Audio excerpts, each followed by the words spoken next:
Një ngjarje e rëndë ka ndodhur në orët e para të mëngjesit të së martës në zonën e rreth rrotullimit të Golemit, në qytetin e Kavajës, ku një konflikt mes dy personave ka përfunduar me të shtëna armësh dhe plagosjen e një të riu.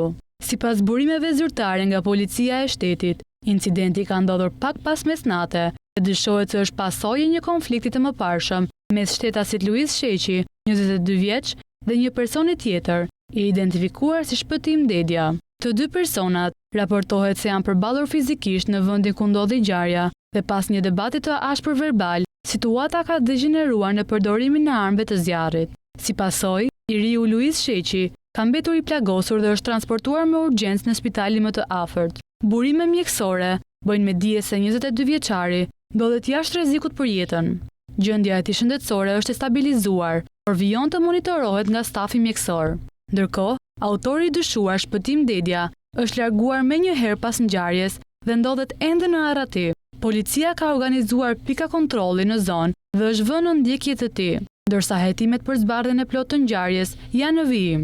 Ende nuk janë bërë të ditura motivet e sakta të konfliktit, ndërsa autoritetet po punojnë për të mbledhur dëshmi dhe prova që mund të ndihmojnë në kapjen e autorit.